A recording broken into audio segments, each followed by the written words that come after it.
It is the Smarter Than AI talk show night. So, yeah, Alex and I, we've been looking through the news sites on video game stuff, and, well, we've wound up finding some of the interesting news. Also, some boring news, some controversial news, and probably some just downright shitty news. But guess what? We sorted through it all so you don't have to. That's right, we're here. So with that being said, guys, Alex just gave me the thumbs up, so he is good to go. I am good to go. Let's dive into it, shall we, guys? Also, hey, perfect timing. Music just ended. The powers of alcohol have come through yet again.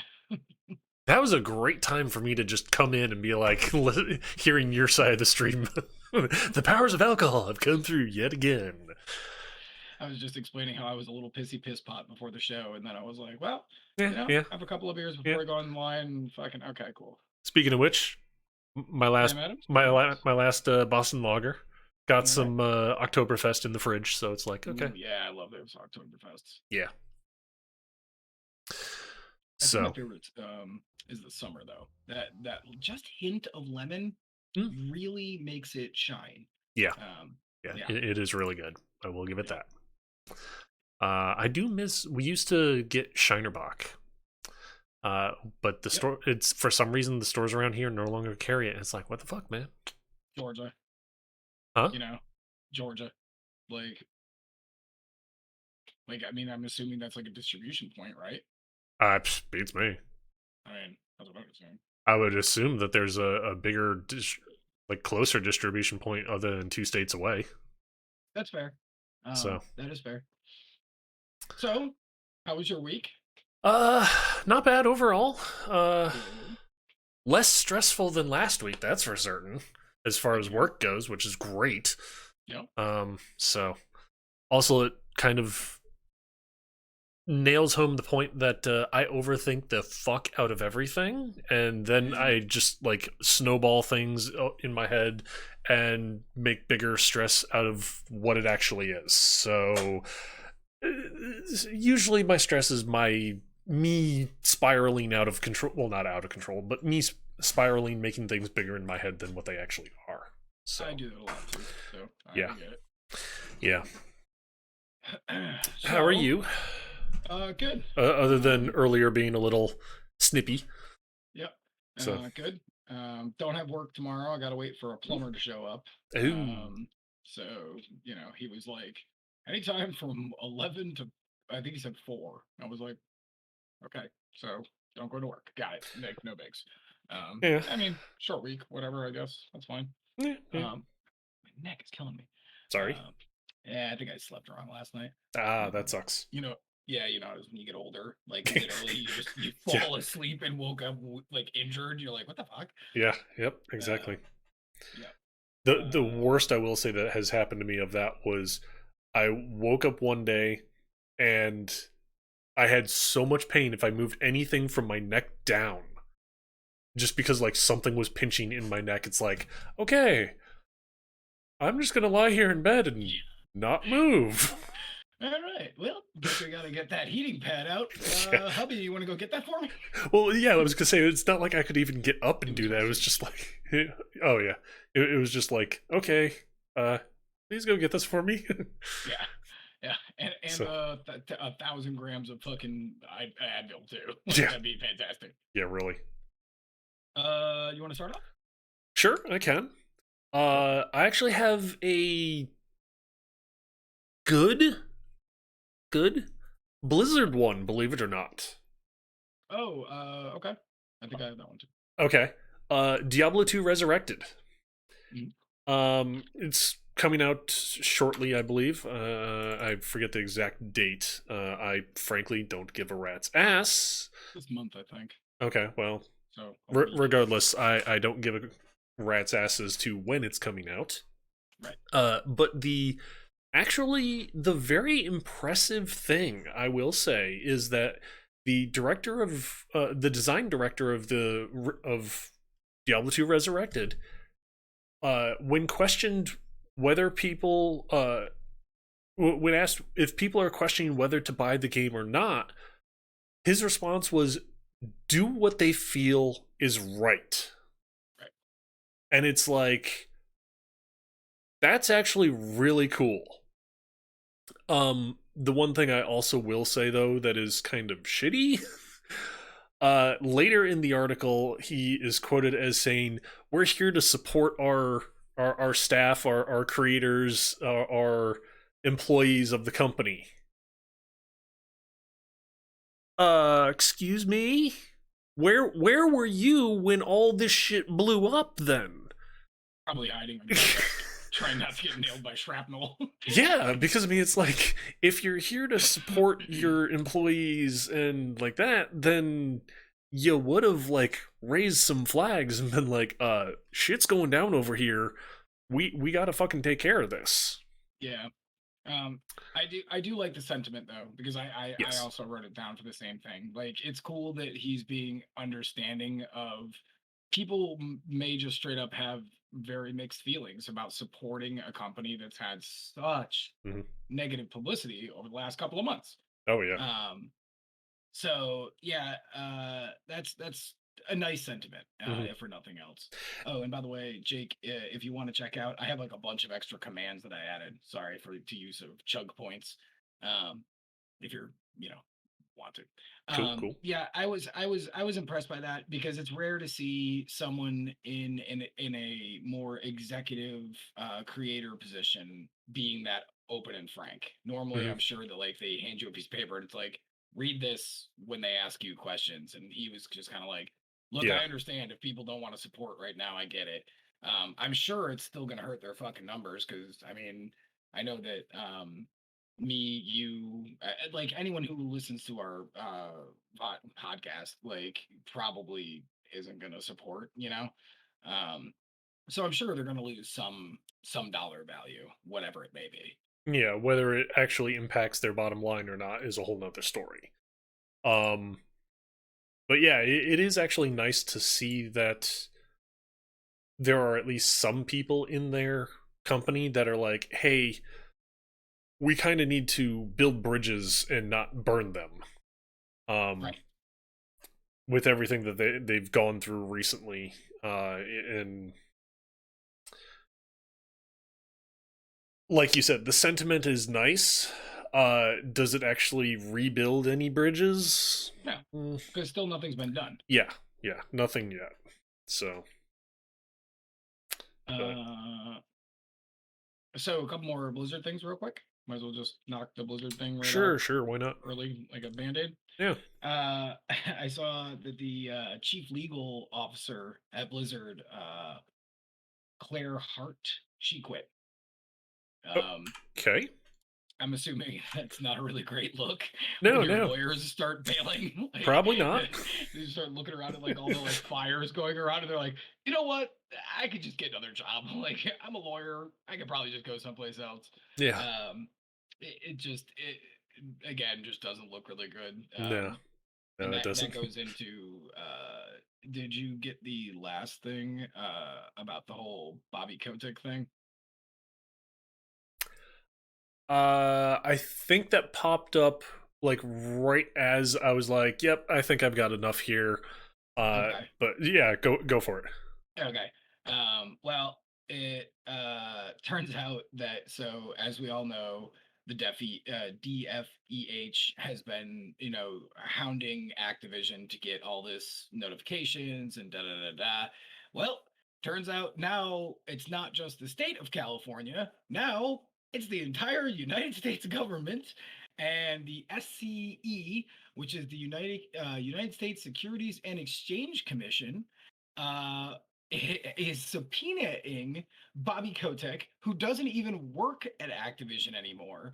Now looking into a bunch of emails pertaining them, and this apparently was from a couple of years ago, Oh, jeez. and from what from what it looks like, this isn't even on the government, like the federal government's side.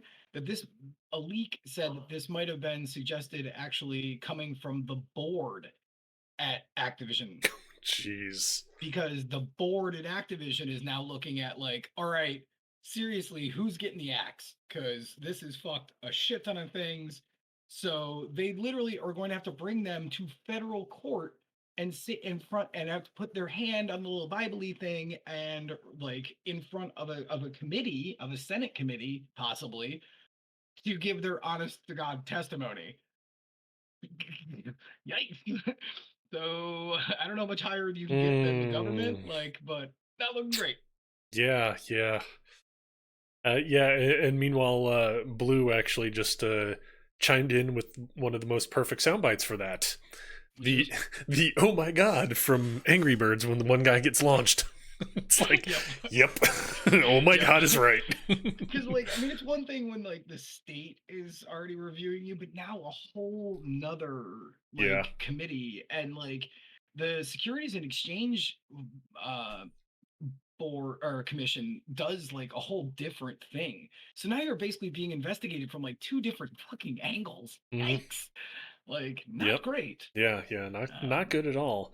Uh yeah. the thing I'm curious though of is with the board kind of board of Activision kind of sitting here figuring out, okay, who do we need to axe and like that.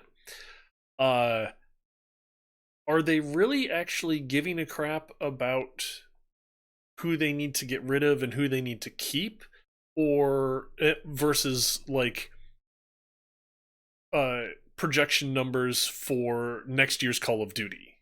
That's what I'm sure it more and, is. For the and board, yeah, they don't give a fuck. They're probably just trying to scapegoat somebody yeah, and be like, there was these five people, we've gotten rid of them, so now we can go back to, oh, we love everybody, we've been giving hugs to every black minority that's been walking in the door. Like, it's like, okay, yeah. cool, sure, you like, no, what you really care about, I mean, every board of directors, they all they give a fuck about is the bottom line. Yeah. So I'm sure they're just looking for scapegoats. Who can um they blame to sit there and be like, see, here's the reason why things went south? And yeah, right. honestly, I'm not buying that at all. No, So, me either. Again, like, you know, hey, and that was a leak that this was like, because again, the government, that particular branch isn't coming for justice about any of that shit. mhm. They want to know some other stuff about what happened because Bobby Kotick, I don't think he's worked there in like 4 or 5 years at this point. So I think that they're just trying to see it like how far back this went and like if anyone who was involved going that far back, if they're still in the company, and if they are, like, so I bet in the couple coming months we even might see more people either leaving or being asked to leave. Yeah. Um, but hey, I guess you got to like burn out the cancer somehow, right? Yeah, the one thing I will say though is I really hope it doesn't come to a thing of they're either asked to leave or they're allowed to just leave Mhm. with no sort of penalty.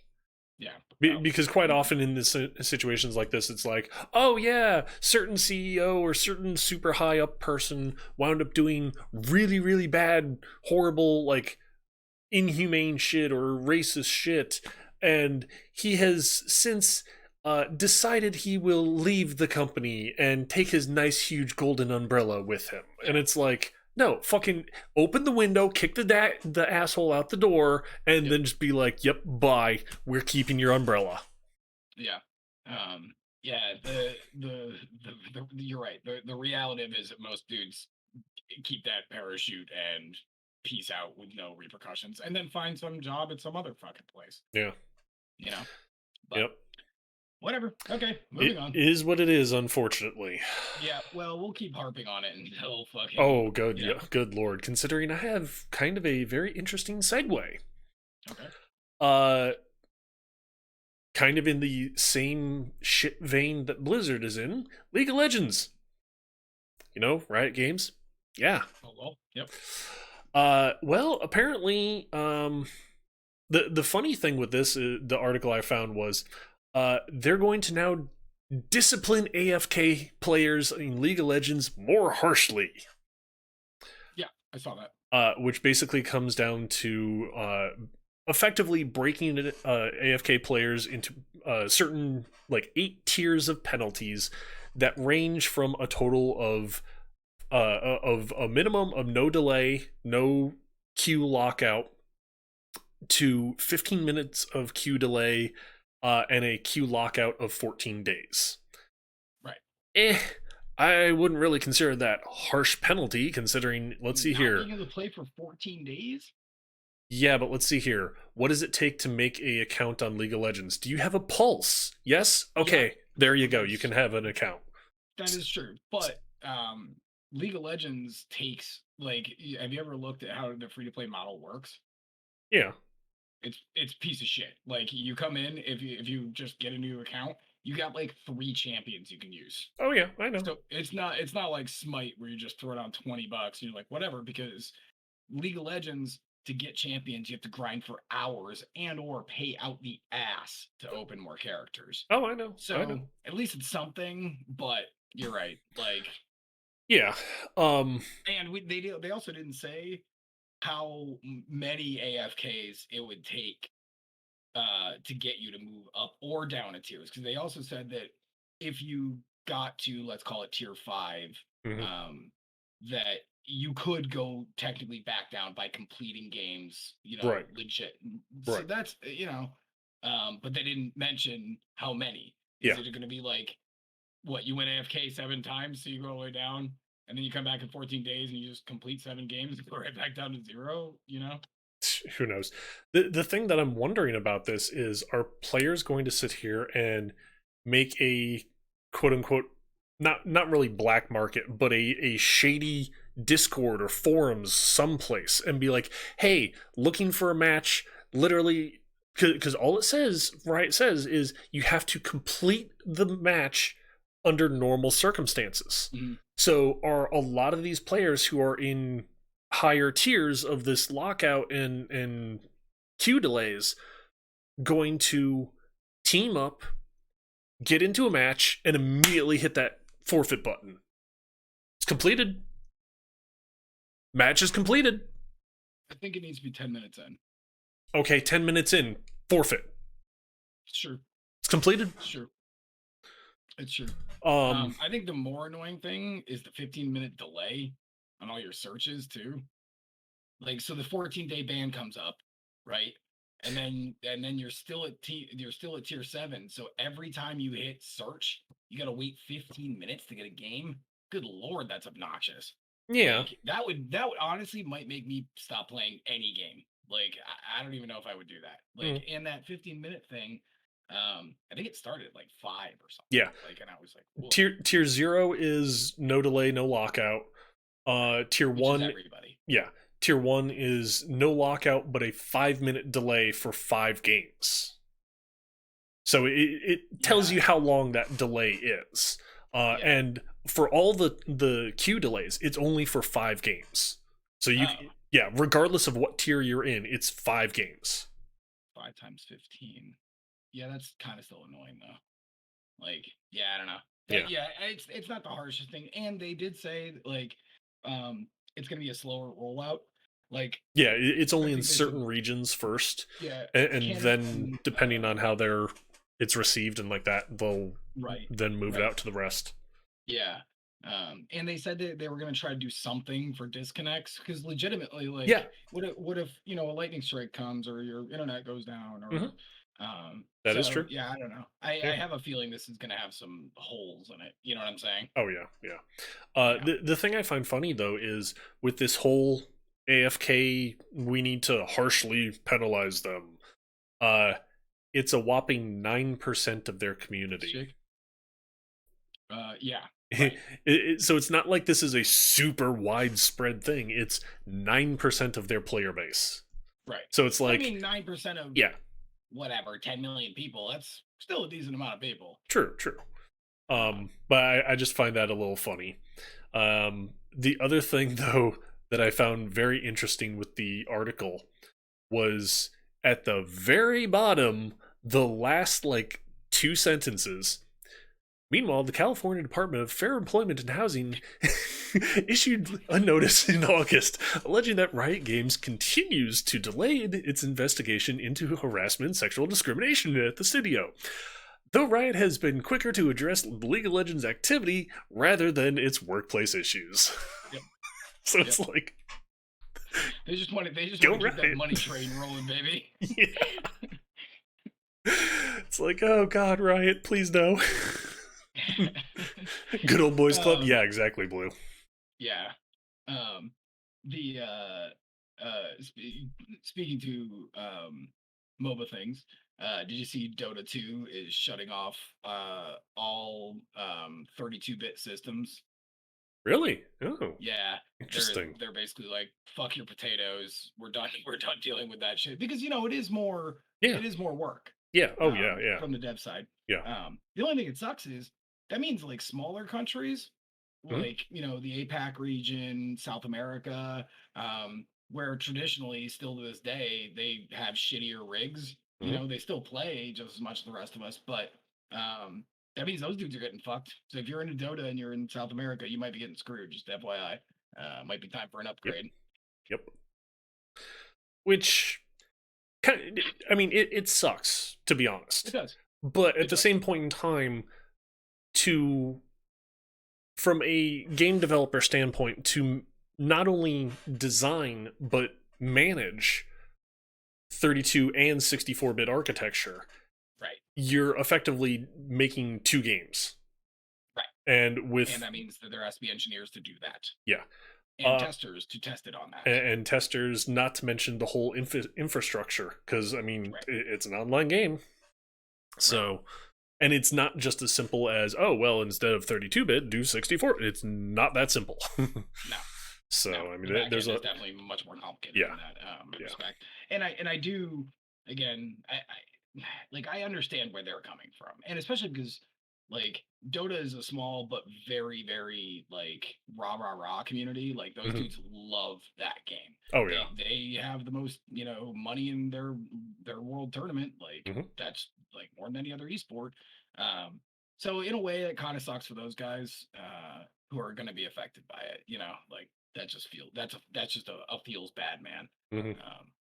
So, yeah. After you. Yep. Alrighty. Let me actually delete a old one here. Okay. Speaking of a old one and things that are being taken offline, Warhammer Online. You know that old MMO back in like 2019 that was Warhammer Fantasy? Yeah. It's been dead for like prior to 2013. I know that because that's when they said the servers were taken offline. It's still actually live. Players have gotten hold of private server and funding it. It's still live. Themselves. Oh, that's cool. And they've actually added to it. Oh. Yes. They've looked at some of the cut content in the source code and polished it up, redone whole things. They've added in the Dwarven City and you're right. And the Goblin like home area. That's cool. So it's really cool that these players and well, not just players, but people who actually know enough as far as source code and can do something with it can continue developing it. Yeah. And it was like they said like tens of thousands of hours to get this done. And it's just like, that's really freaking cool. Gotta love the nerds, baby. Yeah, hell yeah. That's awesome. So, speaking of servers, are we? Can I speak to that real quick? Or sure. I think that it's always impressive when you see a small community who really gives a shit to like because obviously that means that the players are hosting those servers so that they can keep playing. That means somebody is eating the cost. Yeah, that's really cool. I really appreciate that a lot when players do that, and that fucking Games Workshop hasn't fucking come along like Nintendo. Oh god, like Banhammer, get that shit out of here, like Which that's the thing that they didn't mention in the article was they didn't say if it's still a subscription kind of thing where okay, they're asking for money for to be able to get on the server, or if it's just okay, here you can get on the server, here's the information to do it, but we strongly recommend donations to offset the cost of the servers. That's kind of what I imagine, like a Yeah, Patreon kind of thing or yeah. something like along those lines. Because something tells me if it was subscription based, like you said, Games Workshop would be all about okay, we're getting up in that shit because we pulled the plug on this and you don't have the rights to do this. Right. So And now it appears as if you might be making a dime off of our IP. Yeah. Uh Speaking of fucking servers, did you see Apex Legends completely cucked? And then like they came back and they were like, "Yeah, that shit's gonna be fucked up till tomorrow." Like yeah, literally being the 22nd, yep. they were just like, "Servers are fucked up. I don't know what's going on." That was like that was like I read the press release and it was like so vague. It was just like, I don't know, Hmm. shit's fucked up. And Check back tomorrow. and the patch that they released, what was it, last week or Hmm. something like that, was supposed to help in smoothing out all these issues, and it did the exact opposite. It's like, Yeah. Yeah, good job, boys. go Like, are respawn. you Woo. owned by EA? Like, don't you have EA dollars? But you know, hey, whatever. I get it. I worked in online. I understand. Yep, yep. But that is funny that they were like, like Yeah, estimate tomorrow? Question mark. yeah, yeah. They actually have a patch coming out tomorrow to fix the Right. problems. It's like, well, considering you still have a lot of other problems like people using cheats and just Yeah. getting hacked by angry Titanfall 2 players, so And legitimately dudes holding like lobbies hostage, like yeah, just not a great look. yeah, I feel bad because the Apex community really likes that game a lot too, yeah, but they're just getting screwed, you yeah. know. And it's And, like, and I will say this: one, okay, for those who don't know, I don't really play battle royales. It was actually kind of fun for yeah, I the love that game. like 2 days that I played it. I put in So a bunch of time to that game. I really do enjoy that game. yeah, I find myself playing too many competitive shooters, so I can't ever like stick focus on one. one for yeah. Yeah, yeah. So that's more on me, really. Yeah, and like Um, Savage said, he loves Apex Legends, and it's like, yeah, yeah, I mean it's cool, but with all the problems they're having at the moment, it's kind of like yeah. not a good thing. Um, it's So cool that they're, with all these problems, they've still got like a burgeoning esport mhm. and people who really do try to rally the community, which is good, I guess. Yeah, But comes with the other side of that coin too, right? yep, Assholes come just as much as cool people. yep. So, Hmm. I forget. Is uh, it you or me next? I don't know. I kind of snuck in too. Okay. I can do one though. Whatever. I don't care. Okay. I mean, Um, we've got plenty of stuff here, probably. Hopefully. yeah, no, we always do. Yeah. Here's something fucking nice and kind of fast. Toby Fox, the guy who Hmm. is currently working on Deltarune, who also made Undertale, Yep. um, is giving away the second chapter, which comes out, I believe, next week, Hmm. for free. Yep. And he's quoted as saying, really, he's giving it out for free because it's been a really tough year for everybody recently. Yep. That's a really nice thing of him to do. Oh hell yeah. Um, and to be fair, he also said that chapters 3, 4, 5 will be you have to pay to play again. Yeah. But duh. I mean, that makes me want to go back and buy the first one because I only finished Undertale once, so I've been waiting on Deltarune to like build up a couple. Yeah. But it makes me want to go and buy the first one just because like that's such a nice gesture. You know, he didn't He- have to do that. Here's the question though, as far as Undertale for you, did you do a quote unquote pacifist route, or did you kill everything going through it when you Mm-mm. played it? I just played a gray rum. Okay. I kind of just did whatever I felt at each moment because there's like what 26 or 36 endings in that game. I don't know. There's a shit ton. Well, So the reason why I ask it though is because if you do a kill everything before you mhm, do a pacifist run, you mhm, cannot get the pacifist run ever. yeah, It yeah, locks it. yeah. So, which Um, is kind of shitty, but at the same point in time, it's kind of actually interesting. Yeah. Yeah, no, I did some when that game came out, I just liked it, and so I did a little bit of research because I like going in blind, but then I read that there was like 36 endings or whatever, and I was like, Hmm. let's make Yeah. sure that I don't fuck myself here somehow. And I read that and was like, okay, I won't do that. Plus, I definitely lean more towards the good guy Greg, like when I'm playing through. Hmm. Like you give me a choice of saving everyone or murdering everyone. I by and large will always play the first time trying to save everyone. Yeah. Um but yeah. So no, I just went in and go, if this enemy was annoying me, I would be like, fuck that guy. He's going to die now. Yeah. But if Exactly. they had like a semi-charming attitude, I'd be like, all right, yeah, let's, Yeah. try to save this little guy. Yeah. Uh, Plus, from what I've seen, at least of the Sands fight, if you go with the like murderous route and killing everybody, holy shit, that looks fucking intense. yeah, I think I saw that on Game Theory, and I Hmm. was like, holy fuck, man. Yeah. Like, yeah. And he tries to give you like a Eric, bunch of options on like backing that's out and grain stuff. supply hostage. And like if you just keep pushing it, it just gets harder and harder and harder. Hey, buddy. Um, so yeah, I don't know, and I am looking forward to Always Deltarune. wins Hmm. in the In end. all honesty, I just want to make sure that there's enough there.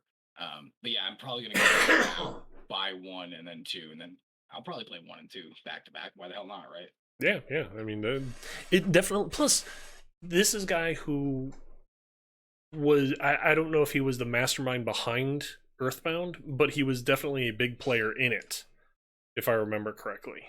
Toby Fox? Yeah. No, Was it? he was just heavily inspired by it. Oh, okay. Because I Yeah, was gonna say I thought he was like a big player in Earthbound, which is why he then okay. Yeah. no, he just liked it. Hmm. It was just a huge influence on him.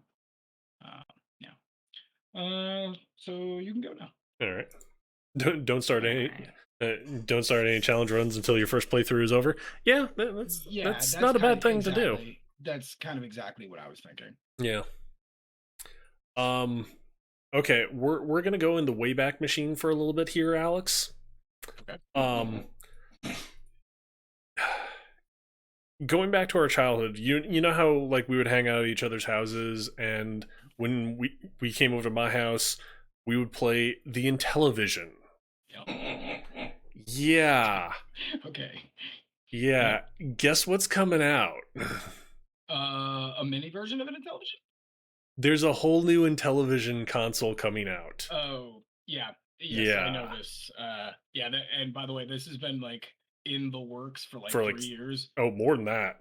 Yeah, well, it really started getting ground, and Pat Contry, Pat the NES punk, he has just been ripping on this project because it feels like it's one of those things where they're trying their best to like nostalgia bait you into giving them money Yep. before the like any of the specs are shown, before any of the games are known.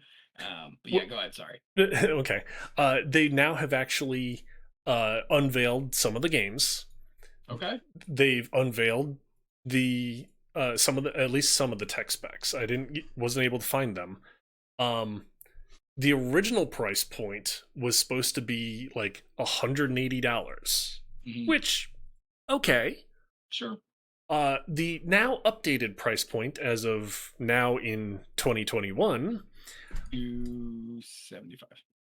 Wow, right in the middle. What Two was it? 350. 250 to 300 is what they're doing with it.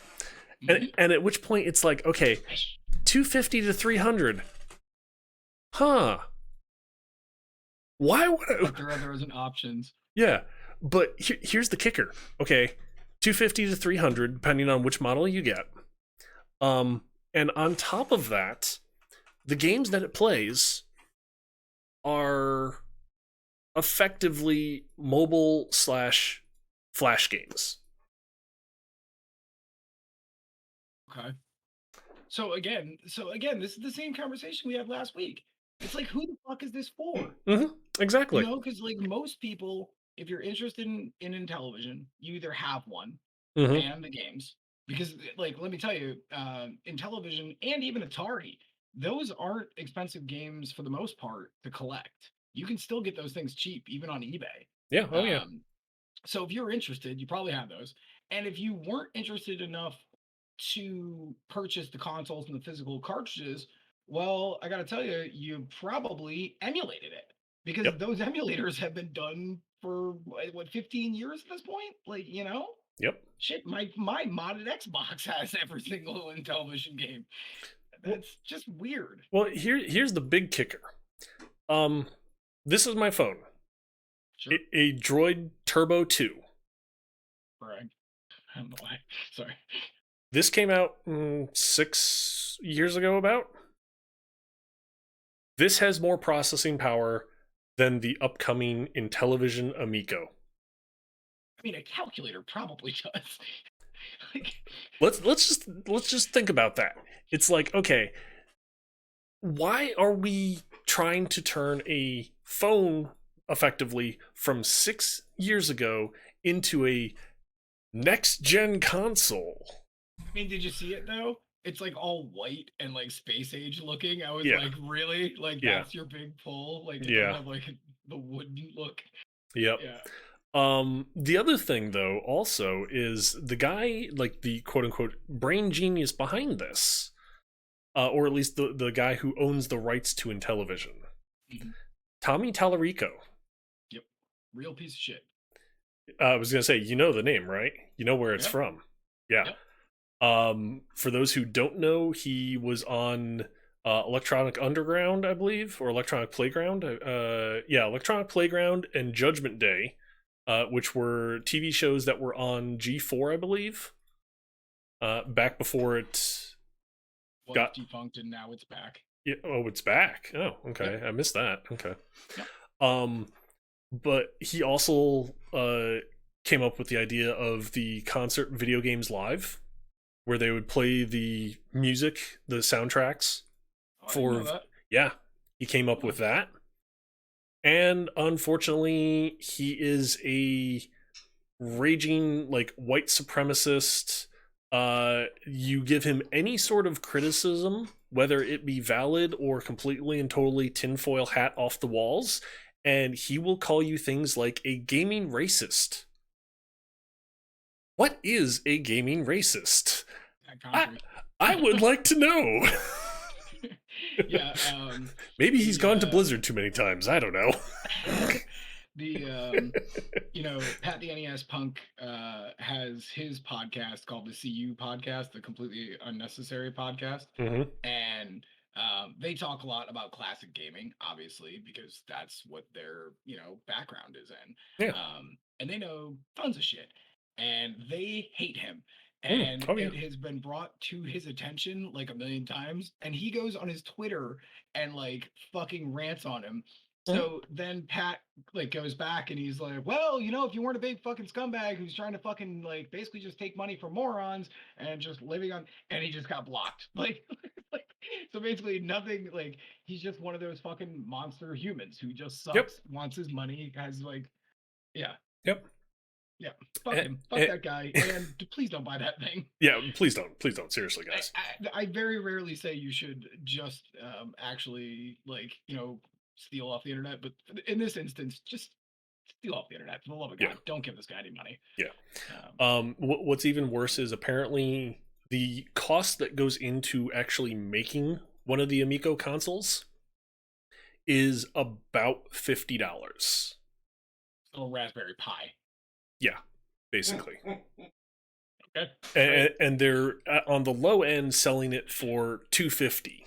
right, So I mean, and the considering, plastic, yeah, and the plastic shell that goes around it. yeah, basically, uh, their big like marketing point is we're gonna bring back the whole like couch co-op console idea and get everybody playing all in the same room again. And it's like, there's a little thing called COVID-19 that says no, you're not going to.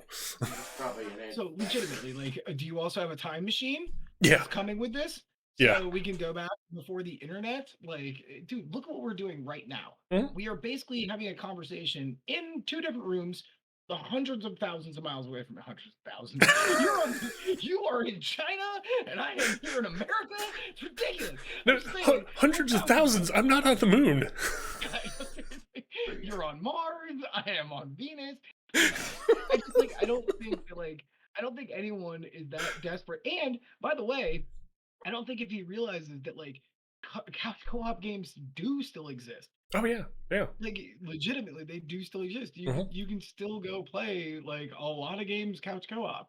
Yep. Um, yeah, he's just such a He's shitbox full. old man. Yeah, yeah. He's full of himself. Thousands of miles. Yes, apparently, Savage. I am thousands of miles away from Alex. Oh, not just thousands, Hundreds of hundreds of thousands. thousands of miles away from Alex. Like, okay, this is beer number 4, so you're gonna have to back it down a notch. Yeah, it's a little Hey, bit. speaking of which, Uh, yeah, like I like the idea of a person like this in the video game sphere though, because it's like, well, guess we can all dog on this asshole. Like, you know what I'm saying? yeah. Like, Yeah. fake ass piece of shit. But yeah.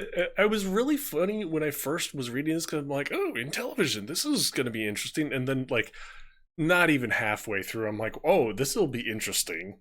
Not Right, for, it's like not for the true like, oh, hey, I want to actually think about buying this reasons right. though, but more of But if it had been like the mini Genesis or the Super Nintendo yeah, or the NES, and you wanted, you know, 50-60 bucks for it, like sure, I'd probably yeah, do that. Like yeah, whatever. that'd be Like, interesting. but the way that this is being laid out and the fact that it's been going on for years Oh yeah, and these like orders, like legit like pre-orders have been like available since like I want to say like 2017. oh yeah, yeah, Um that's fucking ridiculous. So like you have no product, you have an idea, and you're just asking for money to even make this product, but not like with a proper Kickstarter, just asking random people. I don't know. yep, It just reeks of shitty pyramid scheme. mm-hmm. Oh yeah, yep. Um, you got anything else for that? No, no, that's it for that. Okay. So you want to hear a crazy one that I was like, I had to read more about. I was Okay, like, I gotta find this. okay, So there was a Guilty Gear exhibition tournament that happened over the weekend. And the okay, tournament was between America and Japan. Guilty Gear Strive had just come out like semi recently, mm-hmm. and this was an exhibition match to see kind of like placements and stuff like for this next actual big set of tournament. Um, this dude named Renaud Tasgun, I probably butchered his last name, but was caught live on stream playing his matches, and all of a sudden, a 4.3 earthquake hit his town. So he's Wow, live. Yep. No, I don't know if you know much about the Richter scale. 4.3 is not like, you know, buildings collapsing. Like, right, especially, right, it was in California. But, and that's in California, they specifically make buildings to be wavier so yeah, that they don't collapse as easy. yeah, Uh, but he's on stream, and I had to go watch the stream. Uh, let's just say, not safe for work, and he's still playing. He completed his match as best as he could, but like, there's like fucking shit falling off the walls and shit, and he's still playing. Badass, bro. Like, good on you, Reynold. Like, that was nice, what a champion. very cool. That is some gamer shit right there. Okay, But yeah, but they didn't complete their match. I don't even remember who won. I was more concerned about like that's crazy. Could you imagine? Like I've never been in an earthquake. yeah, And I've always lived on the East Coast. Um, but I think they would have to like I'd be like I have brown pants, so I'm gonna have to take an L on this one. That guy knows what I'm talking about. He wore the brown pants. Um, so yeah, that was pretty nuts though. Yeah. I will say this: the only thing that I know of the Richter scale is that each increment you go up is effectively a factor of 10 more powerful than the previous one. Right, it's like decibels in that Yeah, way. yeah, It's not like a okay, one goes to two kind of thing. It's like each one magnifies it more. yeah. but it goes, the Richter scale goes to 10, Mhm. but I don't think on record we've ever had on planet Earth one that has been recorded as a 10 on the Richter scale. But I know like there has been ridiculously high ones that it's basically can level a fucking city. But 4.3 to me, that could be like, dude, imagine like looking around your room and your room is literally like that's my entire reality is that that's never happened to me before. Yeah. So I would not be comfortable with that. And this dude was like, "Yeah, I've been living in California long enough. It'll pass." Like what a badass. He The didn't swear much, but apparently the largest earthquake or most powerful earthquake that has been recorded, mhm, 9.5. that's huge. Valdivia earthquake is all I know as far Yeah, as in Chile. in Chile. So In Chile, yes, yeah. yeah. And I'm sure So that pretty much nothing was left. If we only record to 10 and that is a 9.5, I'm sure not much was left. yeah, yeah. So yeah, Savage. 4.3 equals earth fart. And it was also the same earthquake. That, Yeah, okay. Earthport, if you live in California, if it was Alex Quino in that, it would just be Alex shit. Like, that would not be fart. There'd be no farts. It'd just be duties. Like, I Yeah. am not prepared for that kind of life. Yeah. You want to start the next one? Then I can go take a slash real quick. Sure. I'm gonna. Well, he's already off earphone, so oh well. But continuing in the whole like fighting tournament vein that we've got going at the moment. Apparently there was a recent fighting tournament for the game Rivals of Ether, and very interesting. There was a guy in the finals by the name of Cake Assault. Where people come up with their handles, I don't know, but hey, cool. Congrats are in order for this person who over the weekend had a huge win in the tournament and promptly started celebrating, shaking his hands, fists everywhere, and very promptly dislocated his shoulder in his celebrations. Which was really interesting because the simple fact that he's sitting here celebrating, like shaking his hands all over the place, shaking his arms, and then next thing you know, he just collapses on the stage, and everyone's just like, "Oh my god, what the hell just happened?" Talking about a recent fighting game tournament for Rivals of Ether. Oh yeah, where the person by the name of Cake Assault won it and promptly dislocated his shoulder in his winning celebration. Yeah, that's a hell of a pop off. Yeah, that's actually not even a pop off. Actually, we as being an FGC member, I might start trying to bring in pop out as a new yes, as a new yeah. yes, pop off is good, but pop out, that's real hardcore. Yeah. But it was funny because everyone's like sitting there celebrating and cheering and like that, and then next thing you know, he falls and collapses on the stage, and everyone's just like, "Oh shit, what the hell happened?" And he then later posts on Twitter, it's like, "Yeah, I was celebrating so hard, my shoulder dislocated and it just collapsed. I'm fine now." You know what would have been real fucking badass if he had stood up and then walked over to like one of the beams and lethal weapon did Just that like in second place. Yeah. And then I'm like, yeah. I was like, that would have been badass. Yeah. That dude would have been a legend. And like, I don't know if you know anything about that game, Legends of Ether. No. It's basically like it's a pixelated version of like Smash Brothers, basically. Oh, okay. Control scheme's the same, but it's like a indie version. But it's been around for a long time, so it's cool to see that like they still have a community, and it's cool to get some highlight reel at least. I guess. A highlight reel of someone hurting themselves while celebrating that they won. Yeah. Yeah, that was Jake said the video is kind of oof to watch. Yes, it is.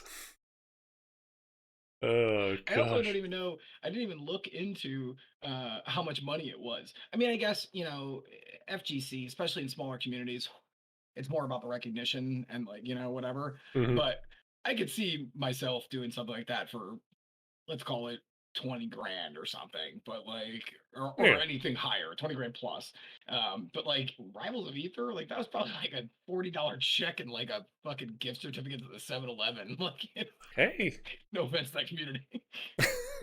Yeah. But I mean, it's Here's a, it's people who are passionate about their game, and kudos to them. I agree, but here's $2 off of your next breakfast meal at Taco Bell. Oh, so it's free, in other words. Full hash browns free. Yeah! Oh my god! Poor bastard. Yeah. God damn. That is fucking good. More good news. Sure. You remember how we didn't really have like a traditional E3 or any of that shit this year, and everybody kind of did their own thing? Mhm. Do you remember how Steam did the Next Fest? Yep. Yep. They're doing another one. Yes.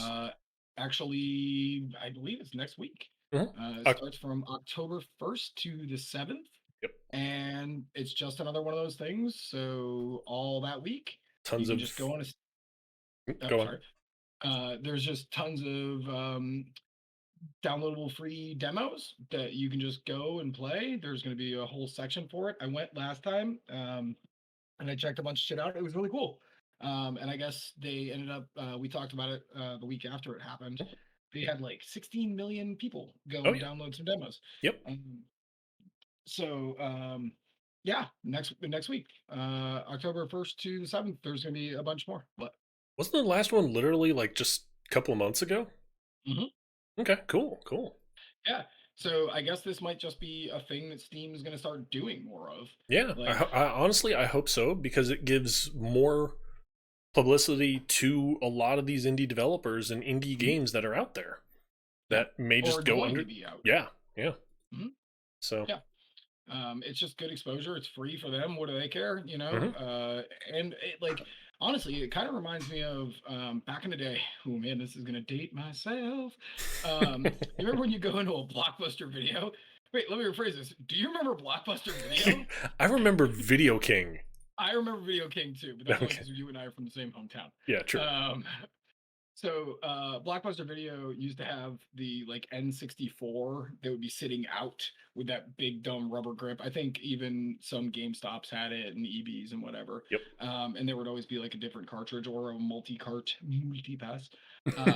It kind of gives me those vibes, like where you can just go in and try something, and if you like it, cool. Like, you can pick it up, and if not, no bigs. Like, no harm, no foul. Yeah, I really like this idea. I hope that they do it like quarterly. Was it like a paragraph somebody typed? There's Savage says there's still one Blockbuster open. Yes, there is one. And James from Cinemasker, Angry Video Game Nerd. He did a video last year about them going to it, and there was the last Blockbuster. interesting. Yeah, Interesting. I think it's in. I want to say Washington State, not DC. Yeah. Yeah, but yeah, I love this idea. I hope that they do this quarterly. Yeah. If they had done it when my game had come out, it would have been, free exposure. Yeah. And I Oh, totally yeah. would have been like, yeah, sure, go Yeah. ahead. Something tells me it's probably not going to be quarterly, because I want to say it was like more than 4 months ago. I wouldn't be surprised if they. E3. Okay, I wouldn't be surprised if they do it either 2 or 3 times a year, though. Sure. Just because. I'd cool that. Yeah, I mean, it breaks up evenly, which is nice. The thing I'm kind of curious of, though, is how many repeats are going to be appearing again, is what I'm wondering. Yeah, me too. Because there were a lot of really good ones in the first Next Fest, and I'm wondering, are they going to come back with more polish, more like to their demo? What's going to be there? Or are they even going to be there at all? Or if your game is putting out, let's call it a new patch or a new expansion or whatever, if you resubmit, like, just to get, eyes on it again. Yeah. I guess the good thing of it at the end of the day is no matter what, who cares? Only people who care about the stuff are going to be trying to demo it, right? Mhm. So I guess it doesn't matter, even if it is like the exact same thing. I just won't demo it again. You know, Yeah. no Yeah. harm, no foul kind of situation. Right. Right. Yeah. All right. So next, boys and girls, October 1st to the 7th. Definitely check it out. I definitely will. Yeah. Okay. You know what? Let's take a tangent for the what the fuck. Okay. Razer. You know, Razer keyboards, mice, all that fun jazz. Mhm. They're now selling finger condoms. I'm sorry, what I say? What now? Finger condoms. Basically, I'm sorry, say what now?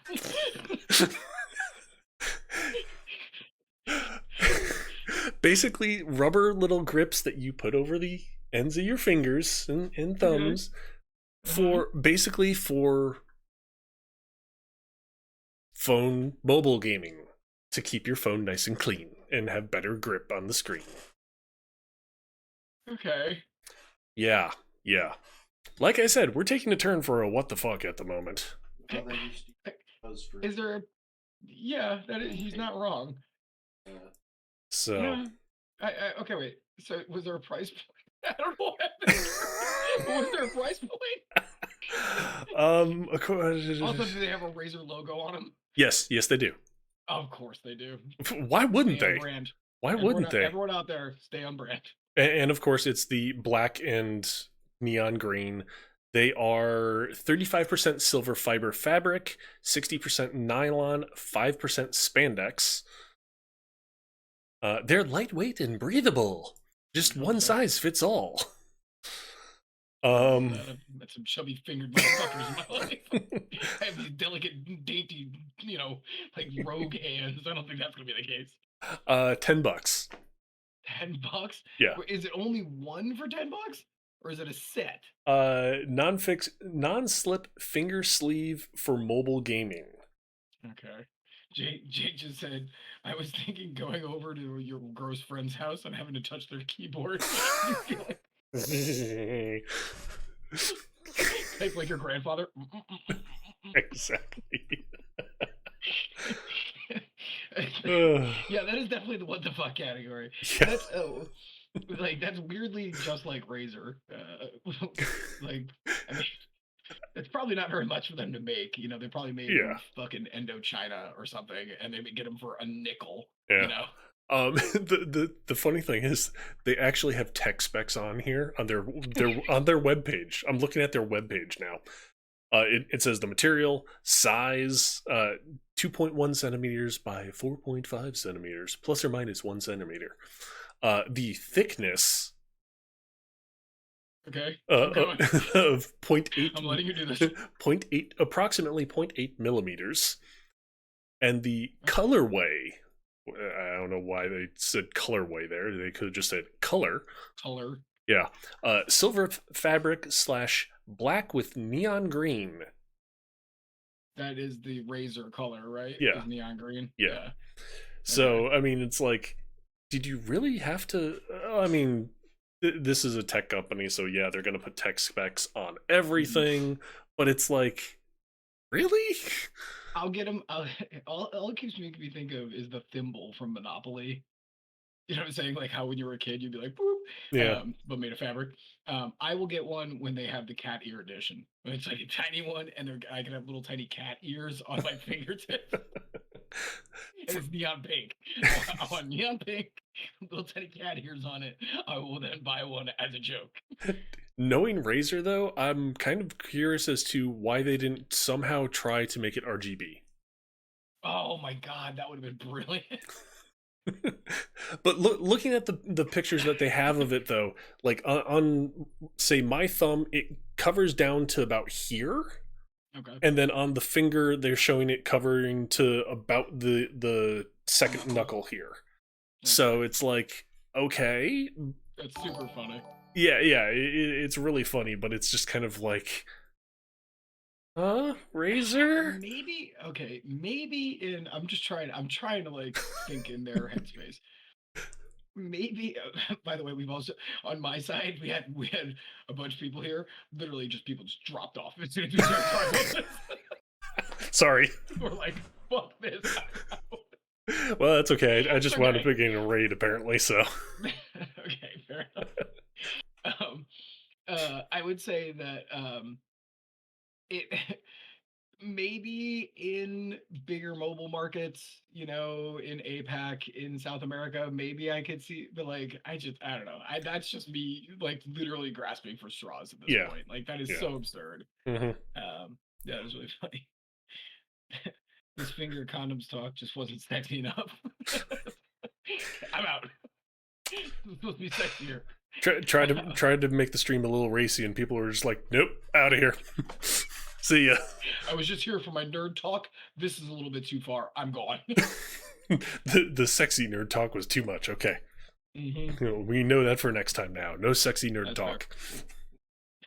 Says you. I will not bow. Okay, so I think I finished this one. I did. Cool. Welcome, Okay. Excurter. Welcome, everyone coming over from Excurter's channel. So I got Talking about razor condoms. a Yes, bigger yes, we are. one and a smaller one, and then I am done.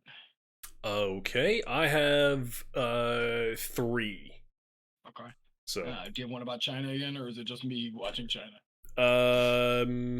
it might just be you on this one Okay. this week. That's fair. That's fair. Well, then you go ahead. You got 3 and I got 2. Okay. For those of you who haven't tried it yet, Splitgate. Hopefully I just didn't steal one of yours. Nope. Okay. Splitgate is Halo meets Portal. Yep. Yes, it is as hectic and insane as you may think, and it is also as awesome as you can then dream of. It is only 25% finished, according to the developers. Having played it already, it's like, this is a really freaking awesome game. I've only put in maybe 6 hours into it, and it's phenomenal. It really is just wonderful, considering the simple fact of you've got these straightforward shooter elements of the Halo franchise, and then you have the more intellectually complex Portal elements. And then when you start combining them and doing things like putting portals all over the place and literally shooting through portals to kill people, it then becomes a thing of this like mind-blowing experience. And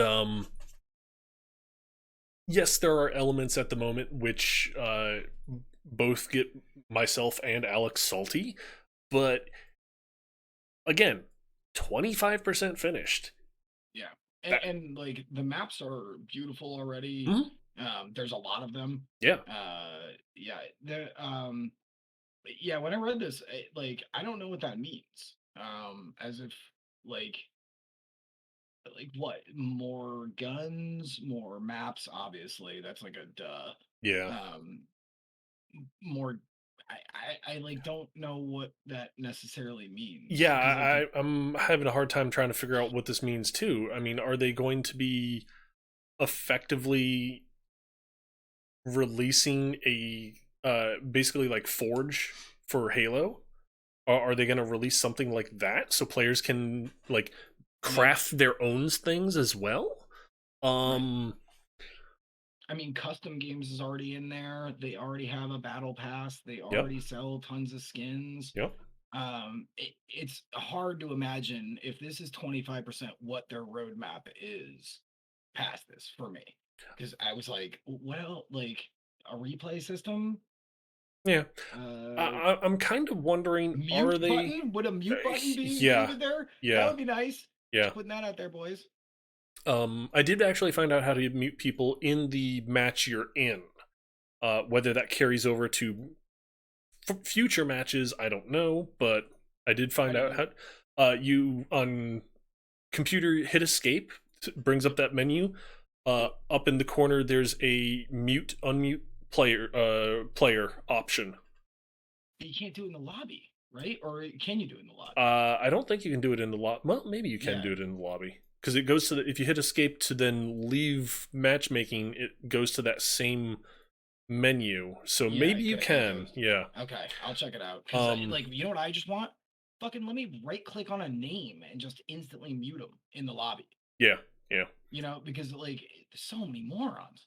Honestly, what I would really love is a option, and I don't care if it's in the options menu or if it's something I have to get into. Preferably, I'd like it in the options menu. Is have a thing where it's like, okay, voice chat, like globally, on, off, Yeah. off. Because Yeah. personally, if I'm playing with friends, I don't give a crap about Joe in Randoms. Timbuktu Yeah. spouting off so much crap every 2 seconds as far as his EPing and like that. And it's like, okay, that's just no, don't want that. Jake also said, I know they stated a Forge mode is coming up soonish. Soon, TM. Right. Yeah. Okay. Whatever that means. Yeah. The other thing I'm kind of actually curious of, and I would definitely welcome it. I do not expect it, kind of a thing. Are they gonna try to somehow develop some sort of like story mode or campaign for this? Because Yeah. if this is what they've got out there that's free to play and is 25% finished, I mean, Yeah, what? yeah, that would be crazy. Yeah, That would be crazy. because I mean, But like maybe. right now, okay, you've got this demon looking character, you've got a couple of robot looking characters, or at least people in or like riot armor kind of stuff. You have a character that's a like Cat. an old like yeah, a humanoid cat looking character and a character that's a miner. Mhm. And it's like, okay, did someone just like take a dartboard and say, okay, what character do we put in next? Old miner. Okay, here we go. Lady with robot legs. All right, that's the next one. Like, yeah. Here comes McGucket from Gravity Falls. From their Twitter, Splitgate will have Forge mode before Halo Infinite. Sorry in advance, Wow. Halo fans. We love you, but we had to. That Wow. was from their Twitter. Wow. Yeah. El Savage. Well, okay, look at it this way though. Halo 15 also launched like True. okay. Halo has announced that Forge is coming, what was it, season 3 or 2? 3. 3? Okay. So it's not even out yet, and they're already saying once it launches, expect Forge mode roughly, what, 90 days? Or If that's what it means. Yeah. If, because we don't know how long a season is either. That's true. I actually no. Well, I'm going off of Destiny 2 for seasons, and each one of theirs is 90 days. So 3/4 of a year, and then, or well, half a year, and then Forge is released. It's kind of like, ooh, ouch. So, I mean, that's still like a pretty aggressive before the game's even. I mean, it's always good to have plans way in advance, right? Like you True. want to have your roadmap like laid way out. in advance. The Yeah. worst thing you can do is like launch a game and then be like, Oh, we got no plans. we had like the next fucking 6 weeks planned out, but then nothing. Yeah. So it's a good thing. The way they're doing it is probably the smartest, and it's fucking Halo. Yeah. It's not like it's not making its money back. Oh yeah. Like they need female characters. Yeah, that would be cool. Who, Halo? No, Splitgate. Splitgate does have female characters. They just dropped one today. It's, in okay. Store. Okay. Yeah, she's got this big dumb thing on her shoulder, but otherwise, I thought she was cute as shit, and I almost bought her. Okay. And she was cheap too, like 800 creds or something, so less than $10. Not bad. Mm-hmm. And it just for those who, like you said, 800 is less than $10, which if you want to just drop the money and do that, that's fine. I haven't spent any money on it already, and I've already, as of tomorrow, if I assuming I log in, I will then have 200 because I'm going out on a limb here and guessing if you log in for a week straight, you're going to get a reward of maybe 100 coins. So, yeah. That's exactly what you get. So, I mean, that whether they continue that pattern, though, who knows? Well, it's a free-to-play game. A lot of free-to-play games do that because they want you to come in the door. True. So, whether they keep you coming in just for the simple fact of log in, get your reward, log out, or they actually hook you and you then start paying, that's personal preference, totally up to the player at that point. Right, but it also makes their numbers look good. True. Even if you are just logging in and then logging out, it True. still makes you a registered user that day, so it still looks good for them. Yep. I still do it. Now, currently, I do it for Rainbow, I do it for Smite, and I do it for now Splitgate as well. Why not, right? Yeah. Oh, and I do it for Magic: The Gathering. Oh, that was when I was. Damn, can I go next? Sure. Because I'm not uncrumbling anything because I didn't forget about something. Not smoothing anything out. Okay, cool. I wrote really, really tiny on this one. Look how tiny. Wow. Yeah, very tiny. So speaking of Magic: The Gathering, reminded me. Pokemon trading game live is coming out. So basically, they saw what happened over 2020, people doing all these card pack openings and shit on stream, and they really like the card game picked up a lot of steam again.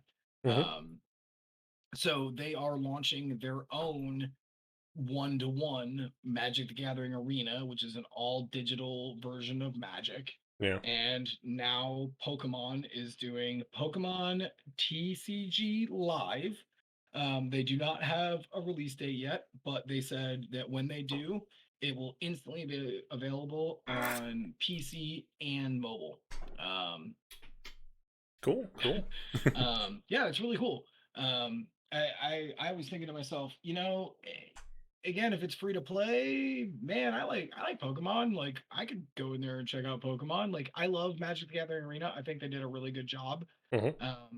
And I know that Pokemon had another live card game that was similar to, again, one-to-one, like the old school Magic one, though. It just kind of wasn't there for like all the needs. There was a bunch of stuff that it had because it had been kind of cobbled together, but I think this one is coming from scratch. So this one will end up being much more widely available. Interesting. Yeah. At least with that, they have more of a vision and target audience that they know they're going after. Right. Because I mean, admittedly, still with the MOBA that they came out with on the Switch, Unite. I'm honestly still wondering. Okay, who is this for? The Pokemon fans or the MOBA fans? Because it's neither hardcore into either one. So it's like, where is this supposed to fall into? Yeah, I was kind of wondering about that too. But I like the idea that Pokemon is finally starting to get it a little bit more, at least with the card game. Yeah. 'Cause I'm sure this is a completely different team. They also didn't announce which team is making it, if it's going to be Niantic or if it's going to be Game Freak. They didn't announce that yet either. Okay. Which, or if it was going to be a brand new studio that was specifically going to handle this new online version of the card game. I still think it's gonna be fun. Though they only have one screenshot, but it was or two. There was one of like the card opening, and then one of an actual like two people battling kind of thing. I don't know why I'm doing it that way. Look like Pokemon. Guess what the theming and colors were? Red, white, and blue. Because of the Pokeballs and yeah. But yeah, I don't know. That's cool. I'm looking forward to it now. Okay, cool. Hi, Blue. Alrighty. I'm trying to come in here and get some chug points, baby. All right. Well, you know what? We're on the Nintendo train at the moment, talking about Pokemon. Let's continue it. Mhm. Now nothing is official on this. This is all speculative speculation of fan base and people who watch when companies or not file um, various patents or copyrights, things like that. But Nintendo has recently filed a copyright patent. I forget what the proper term is at the moment. Yeah, I can't find it here in a quick second, so I'm just gonna keep going. Um, they filed something with the FCC in regards to a controller. So people are speculating, seeing how there's a filing already on the books for the Super Nintendo, Mhm. for Nintendo Switch Online.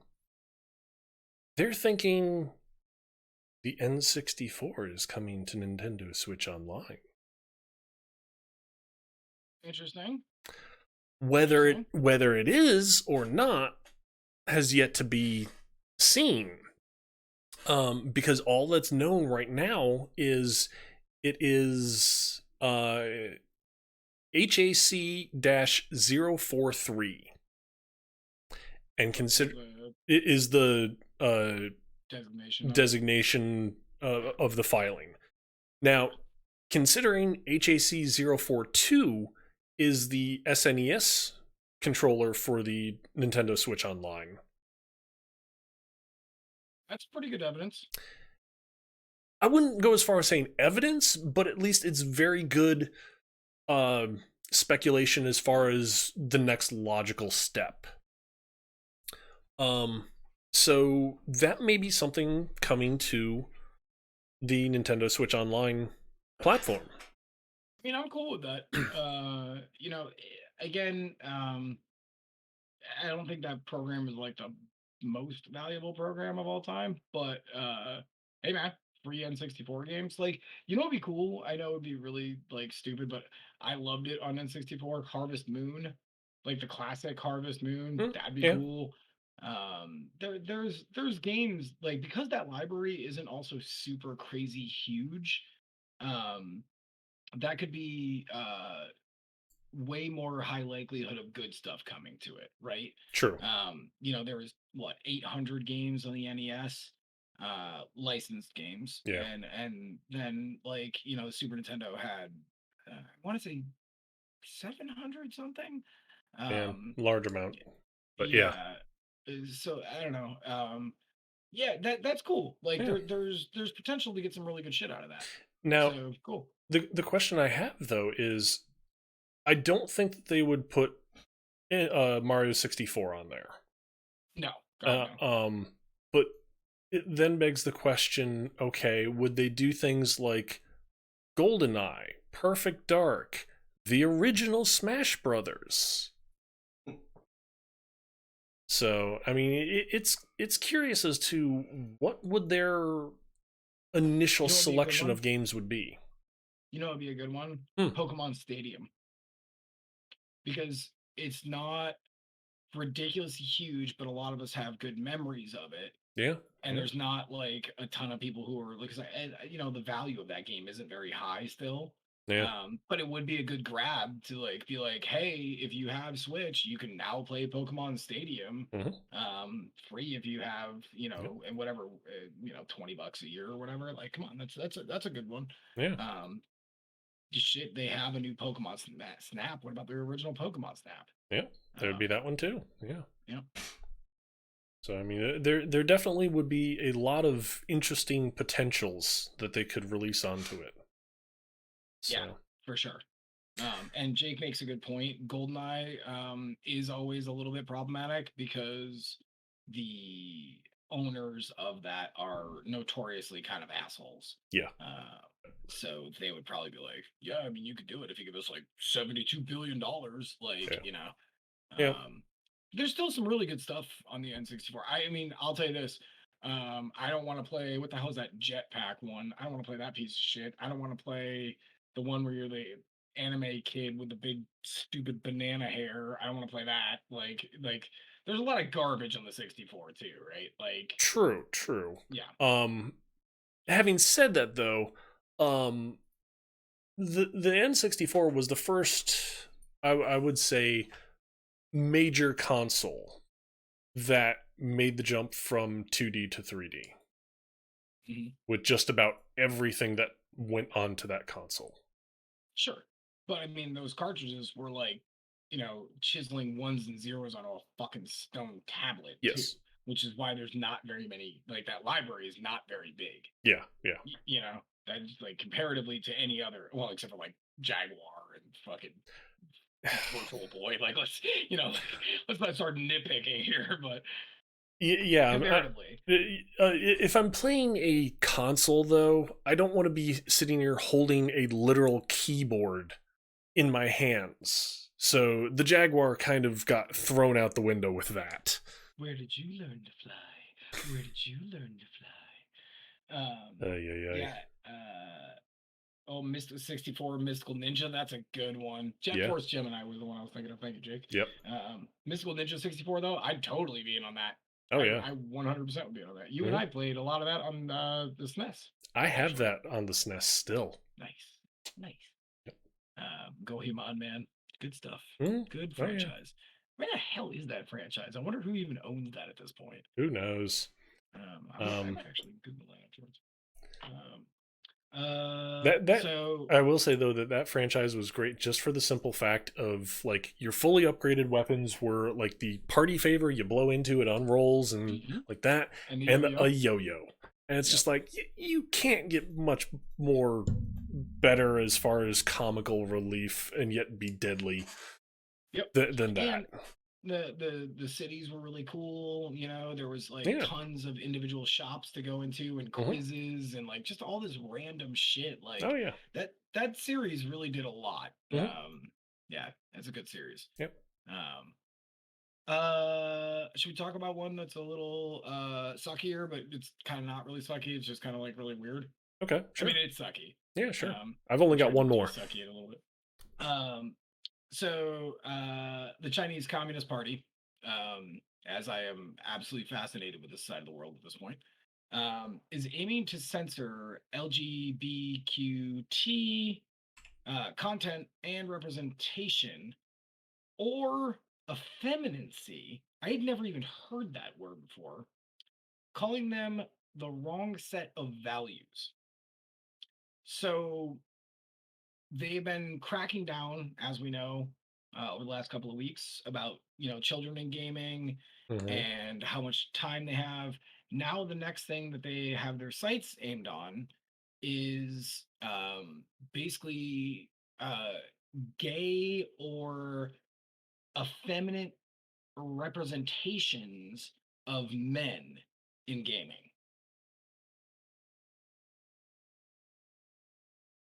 Yeah.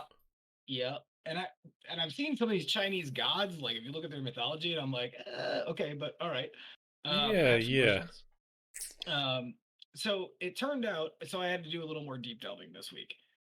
In 2013, there was a new dude who basically was put in charge of their entertainment division, basically. Okay. And that's why it's slowly been getting kind of worse and worse over the years. So, long and short of it is, this is a direct quote, which is kind of like the part where I was like, what the fuck? Okay. When asked about why and what their new movement was headed towards, this was the response, obviously translated from Chinese. Yeah. Obscene and violent content that seems to be affecting the young and mostly male consumers, those who find breeding of unhealthy tendencies such as money worship and effeminacy should be removed. I feel like we're like hot taking some stuff here. Yeah, I mean, They're going for information. Okay, so they're sitting here saying that money worship is a negative value and it should be removed. Okay, so they're going to, their entire all their politicians are going to be like, "Oh no, we're money greedy. We got to leave. Bye. Run the Right. country how you want." Like, and that was like the thing that like stuck out to me too. It's like it's like they're like, because like one of the things that he specifically called out was that like they were going to crack down more on things like gay love and effeminacy, but then also money worship. And I'm like, okay, I get it, you're communist, so I get that like obviously you don't want, that's a very capitalistic thing, but Yeah. like that is not a one-to-one correlation No, there. no, it's not. Like I feel like you're trying to like make the money worship like also be like, oh, and money worship, don't do that, like, because that's kind of now like that's an apples and oranges kind of thing, but like I guess they're just trying to lump everything Uh, together. Honestly, I would say it's more like a apples and celery kind of thing. I mean, Right. they're not even both considered fruit at that point as far as the topics they're going for. I guess the way that they tried to like lessen the impact or tone of the, hey, we got to crack down on effectively crack down on LGBT community and things like that was, oh yeah, and by the way, money worship, we need to crack down on that too. And Right. I guess that was their way of trying to lessen the impact of cracking down on LGBT. And it's Right. like, And like, okay, so money worship, so what does that mean? Like, so games won't have currencies in them? yeah, Like, yeah. I what if it's mean, an RPG? Like, it feels like once again, like the money worshiping thing is like the thing that they're trying to be like put over the top of what their real agenda is, which is mhm, clearly like the LBG. You know what I'm saying? Like, like what the fuck? Like, I don't know. Yeah, it's really weird. yeah. I found that to be like really, really bizarre. But again, I'm interested because this is really starting to go through, right? Hmm. Like these laws are being passed, Yeah. and it's only internally for games developed inside of the boundaries of China. So this again would only affect, but like effeminacy, like the picture that I saw. Do you remember that game that I was talking about? That Hands of God game Hmm. that I was Yep. talking about. The picture that I saw in the article was one of the gods, one of the Chinese gods, and it was a dude in a white jacket with an open lapel and like his muscly ass fucking chest. I was like, is that effeminate to you? Like, where, what? Like, Yeah. dude, effeminate is a picture of me, kind of paunchy, thin guy who's like, actually, I'd like to talk about this. Like, you know what I'm saying? Like, I don't really think of a big rip dude as being effeminate. Like, Yeah. I don't Yeah. know. I This mean, seems real weird. So what? Everyone's gonna be wearing like fucking hazmat suits or like sweaters with necklines up to here. yeah. Like, what the fuck? Um, Who knows? I mean, no, they're just going to start replacing all characters with stick figures. with huge tits, and that's okay. Yeah. Like, and like, okay, wait, does that mean dongs have to be bigger? Is it effeminate to Oh have a small God. dong? Because if it's effeminate to have a small dong, I might be effeminate. Like, is all I'm saying. Like, just putting it out there. Like, and like, I just don't know where that line leads. Like, is a big butt on a man? Is that effeminate? I mean, yeah, it is a very open ended, like, where do you draw the line? And even then, where one person may draw the line, that may be well past where another person draws the line.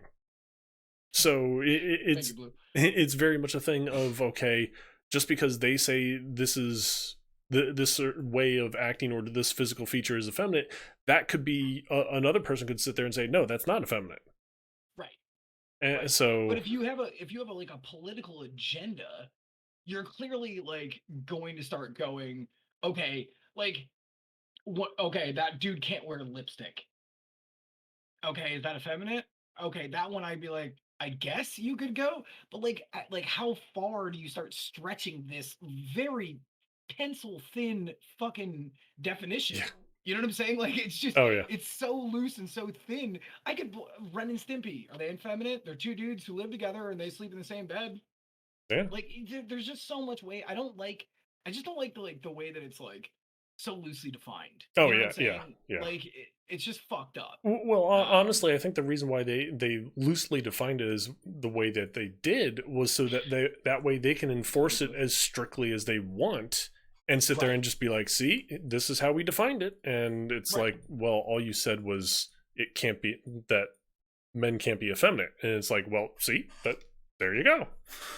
But does that mean that they would be looser on companies that make them more money or less or follow the rules more than others? You know what I'm saying? Like Yeah. that's what's that's what's the weird part here because we're taking like our freedom a little bit like for credit. You know, Hmm. we're like it's easy, like we could do whatever. Like um whereas like there's got to be an agenda here. Oh yeah, And yeah. that's just what I don't like, you know? Hmm. Like this does feel like a 1950 dude, I didn't grow up during the 50s, you know, when the big red scare was happening. Yeah. This is just it feels like the first time in my life I've ever seen it, especially in a field that I love, Hmm. where I can actively be like, this is starting to get a little crazy. And then like the next thing I'm like, okay, well that's a little bit crazier than the last thing. And then it's like, okay, well this is even crazier than the first thing. Like I just felt like where does that line start like leading to? Yeah. And and because we're just some schmucks on the other side of the planet, it's not like we can do anything about it. But like, I just don't love the repercussions of shit like this because Hmm. it is so open ended. You know what I'm saying? And the other thing, like you said, as far as one thing leading to the next, is yes, China runs their country how they run their country. But at the same point in time, there are people here in the United States that look to other countries and be like, "Hey, that's a good policy. Let's enact that here somehow." Right. And it's Right. like, at that point, it's like, no, just Right. no. And also, not to be, this is not the political show, FYI, Yeah, yeah, but totally isn't not. it a little funny that like I could draw a lot of correlations from this shit to like Republican people and the way they talk.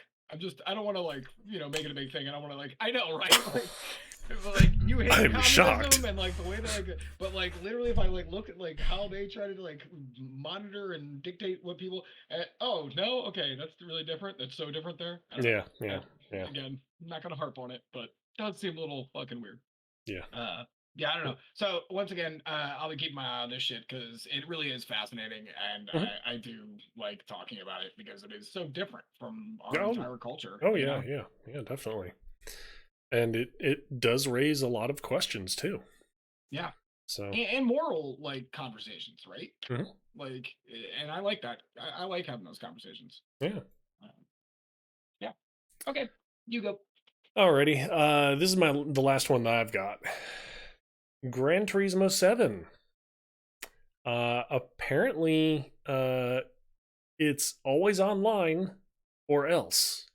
And the or else is you can't play it. Really? Yes. Their rationale behind this is with it being always online, it prevents people from cheating. Um, and some have said, okay, well, is this because of um certain partnership deals that they've got as far as professional um competition circuits and things like that, which if that's the case, because a lot of other driving games that have these same kind of tournaments and competitions, they don't require the game to be always online, which it it very much begs the question: why is GT7 100% online? Um, which was a little interesting in that the I believe it was the director of development of the game uh was quoted as saying, "Well, there is you can play the arcade version, the arcade mode of the game, without a online connection, but that is because it doesn't touch the save data at all." And it's like, well, if you're worried about people altering the their save data because they're offline, then you've kind of got bigger problems with it, really. Yeah, it sounds like a fucking like what you're worried about a desync. More or less worried about cheating because like Gran Turismo, they have certain licenses and certain um sponsorships with their tournaments and things like that with actual racing leagues and like have award ceremonies and etc and like that, which other driving games out there have pretty Yeah. much these same things. Yeah. Yet they're not always online. So Is this PS5 exclusive?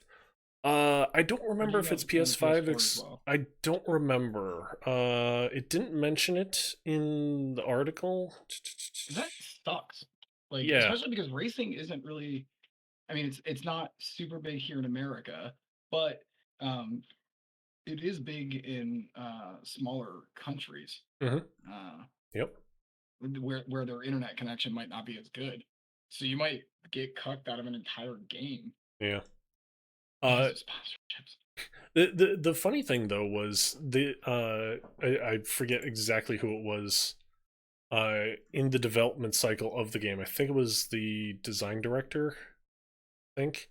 He did say though that um you can play the arcade mode of the game offline. And that's because it doesn't touch the save data at all. So just on that alone, it's like, okay, you're worried about people altering the save data, which is why you're demanding an online connection for the game whenever you turn it on. Yeah, but like, Because so would you plunk down $70 for arcade only? hell no, I wouldn't. yeah, no way. Like, Um, which at which point it's like, okay, if you're going to the mentality that the Xbox One originally went with of online only to prevent cheating and things like that, then you're really pissing off a lot of people. yeah, I mean I that's why they mean, went back on it in like a week. yeah. I mean, look what SimCity whatever it was when they yeah, whatever it was when they were like, "Oh yeah, it's online all the time." And then they're like, "Well, not all the time." And it's like, "Oh yeah, you can play for 5 minutes and then it sits there and demands that you connect to the internet." And it's like, "That's still online all the time." I don't Or want to Diablo 3. Remember Diablo 3 did that too. Yep. Like, The whole fact of game companies, game development sitting here saying, okay, we're going to come out with this really great game. You're going to love it. You have to have 100% dedication for the game to be online, though, all the time, if you want to play our game. I mean, the other thing is like what that's also asking, not even just for the $70, right? Mm-hmm. So it's the $70. Yep. Plus, that means you're also gonna have to pay for the internet connection. Yep. Every month. Yep. Plus, if you want to play online, then you got to pay for PSN. Mm-hmm. Like, we're talking about like, what if you were just a racing game fan and this was like one of your only games that you really like playing? That's a fucking steep ass cost to be forking over for one title. Yeah. Oh, You yeah. know, and I know that you and I don't play just one title, but some people do. Yeah. Oh, yeah. Yeah. And I'm honestly just hoping that a lot of people see this, and when future games come out in whatever genre that they like, whatever game franchise that they play, and their developers sit there and say, "Oh, we're pulling this online all the time," kind of thing. I hope their fan bases sit there and are like, no, you take that back now." Yeah. Because this is a complete single player offline game. There's no reason for this to be dedicated online all the time. Or sell two different versions if you're that fucking stuck up your own ass about it. Yeah. Sell one that's online and sell one that's offline. If you really have to have that, you should still have all those offline components on a $70 disc. You Mhm. know, like the tracks with the tournament modes and all that shit. That should still just be copied over and it just doesn't connect online. If you're so worried about save files and people corrupting the the spirits, Yeah. the umami of your game, Yeah. like if you're so worried about that, then fine, sell two different versions. Now that also means you would have to pay for two SKUs. You know Mhm. what I'm saying? Yep. So you have to have both those, certified from CERT from 2 different times, and that does cost you money. Oh yeah. But if you do care about it that much, fine, then you fucking put the bill. We shouldn't have to. Yep. We shouldn't have to lose titles because of it. That's ridiculous. Yep. And I can already see the other thing that would wind up being, as far as not necessarily a financial cost right up front that would be easily identifiable, but as far as record keeping, leaderboards, things like that. Mhm. You would then have, okay, this is the offline version, this is the online version.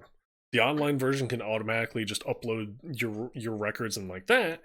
The offline version, it's like, okay, now you have to prove, one, you haven't tampered with your save data at all, and two, okay, how do you then post it? Right. Which it may just be a thing of, okay, you don't post it online. Like you can literally sit there and be like, okay, boop, take a photo and then post it on like your Facebook, Twitter, whatever you want. But other than Not that, official. there's no official leaderboard. The only leaderboard that the offline version would have would be, hey, look, here's the leaderboard of me doing all these awesome records on my PS5, yay! And yeah, Yeah, that's a terrible fucking decision. That's a terrible fucking decision. yeah. But I mean, when have any of us been like, yeah, it's a great idea that you're always online? Like, has Yeah. any gamer ever said that? Like, no, I don't think that's been the case. Short of it being a game that part of the core gameplay of it is it's always online, like MMOs. Sure. It's then like, okay, hey, to play Final Fantasy 14, it has to be always online. Well, Obviously. that's an MMO, so it totally makes sense.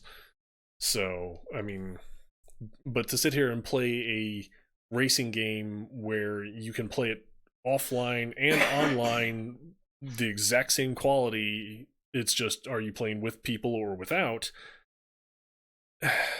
I see no reason why it has to be online all the time.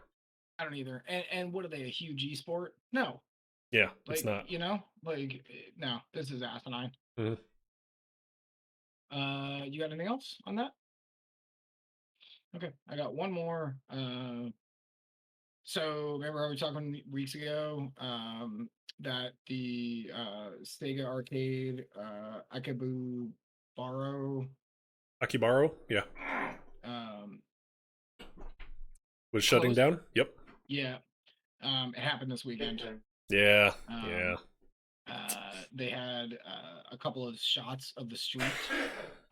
It was full. Like Mm. I saw angles from like because the entire corner that it's on in Akibara. Mhm. It was like full. And they had these really sweet pictures. And it said, "Thank you for a great 28 years." And all the employees were wearing the same shirts that said that. And Cool. the manager went up and he climbed on a ladder above everyone. And he said, "This had nothing to do with COVID-19. It was just a thing that happened. But we thank you for all the years." And it was actually it was a pretty sweet moment. Cool. Very cool. Which is cool. But then it does suck Oh yeah. because Yeah. that was, one of the like landmark locations, Mhm. and I would have liked to go there. Yeah. Oh yeah. And to not really expand on the story you had there as far as it closing and like that, and the recent event of it closing over the weekend, but also just the fact to reiterate the reason why, as far as what I've read of this in the past, the reason why it was closing is because the lease on the building expired. It wasn't anything to do with COVID-19 business dropping or them getting kicked out of the building or anything like that. It was the lease on the building expired, so they had to leave. Yeah. Whether they move down two doors and then reopen, or they revamp the building and then move right back in, don't know. But the one thing I do know is the Akibaro arcade that Sega had here, that was a huge testing ground for a lot of their arcade games. So for them to sit there and be like, okay, we're just gonna forego any future development of arcade machines, I don't see that happening. I really don't. And it also in there, it wasn't just arcade, like an arcade machine No. or arcade machines. There were a couple of restaurants in there. Yep. There were like shops you could go purchase things for cosplay, all sorts of stuff in there. So Yeah, the arcade was only 3 floors, and I think the place was 6. 6 or 9. No, I don't remember. It was huge though, needless to Yeah. say.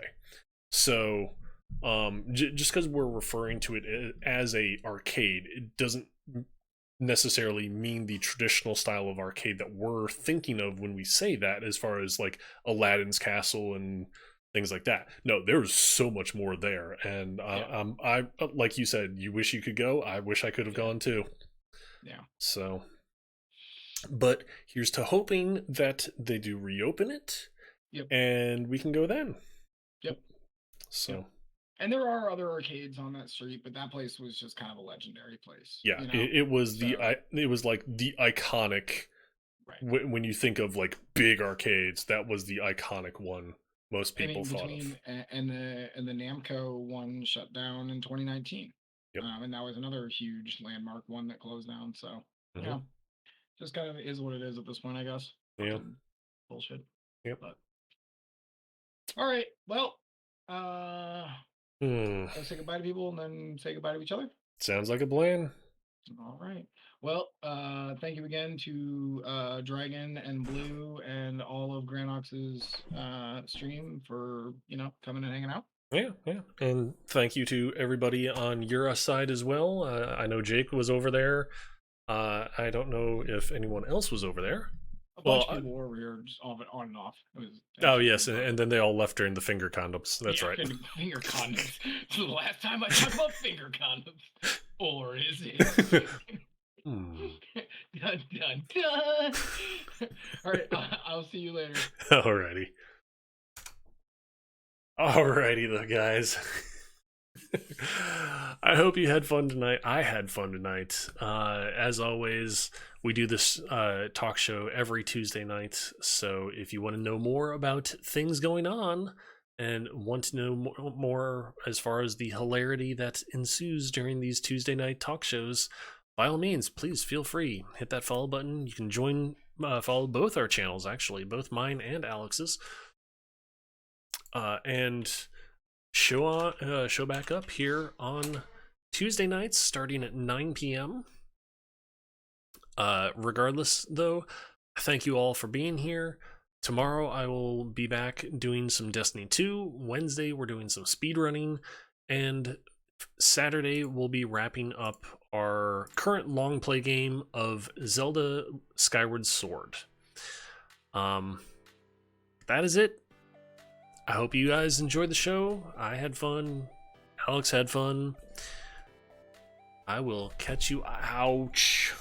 As I hit my funny bone. That hurts. Ow. I will catch you all tomorrow. Till then, bye.